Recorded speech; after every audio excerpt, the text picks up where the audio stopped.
Hi, this deck of cards was compiled to facilitate working through the MCAT style passage, counting systems, and the Pirahã tribe.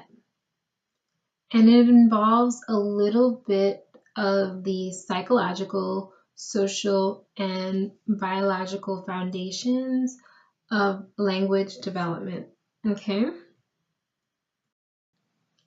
You blank S believe that human cognition, when I say cognition, I mean thoughts, shape language, and language is created from a set of universal semantic distinctions. So which group believes this?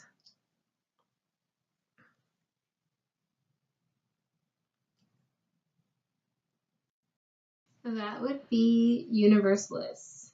So basically, this depiction is supposed to convey that your thoughts determine, your words, their orchestration, their complexity, all that stuff. V blank Y believed that language development cannot be separated from social context and that the environment contribute to biological factors to build language abilities. So this has a little bit of your biology, the environment, and your social context, stuff like that. So who believed this? So Vygotsky, and here we see a group of pairs interacting and talking, and there's some intersection where, this dude might take something he said and vice versa. So the development of your language here is shown to be influenced according to the social aspects that Vygotsky purported in his theory. All right. W blank N theory believes language strictly constrains thoughts and determines how and about what an individual is able to think. So your thoughts are only as complex as your language. Who thought this? That would be Whorfian theory. And I thought this was a really great meme. Some of you are familiar with this cartoon.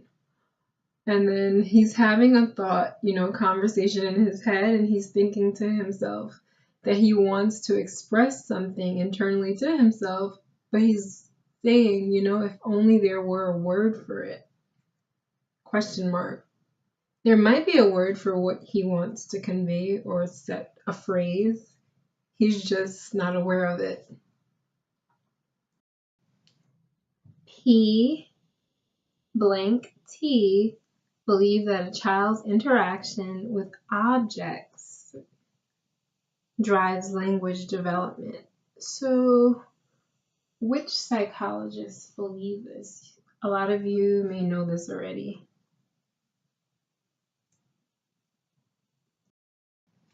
That would be Piaget. So here we see this baby boy interacting with different kinds of objects.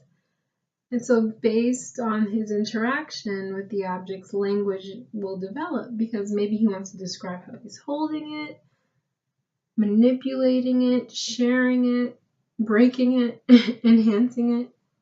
So he's going to want to use words to express those actions to other people or himself.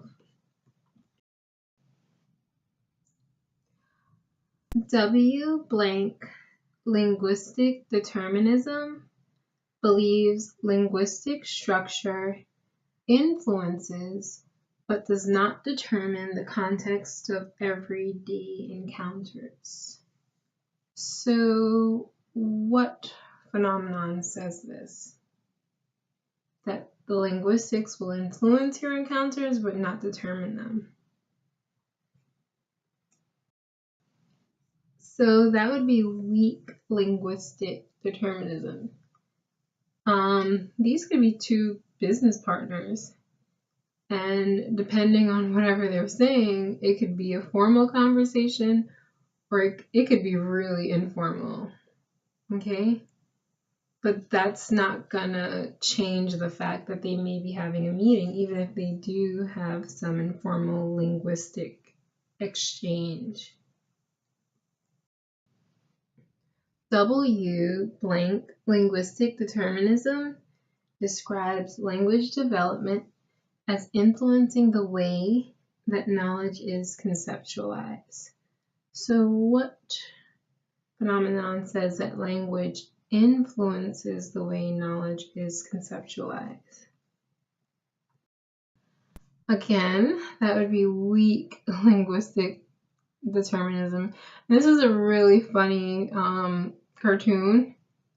So this is Beowulf right here, and this dude, his wagon broke down. So he's asking Beowulf, would you lend me a hand? And being the warrior that Beowulf is, he snips off someone's arm and asks, what about a full arm instead? So, his language is definitely determining the way he conceptualizes lend me a hand. He doesn't know that it's like a colloquialism and not literally give a physical hand. So this is a demonstration of that. And all these concepts about language might seem a little foggy. It's okay, just go over the cards several times. Okay? All right.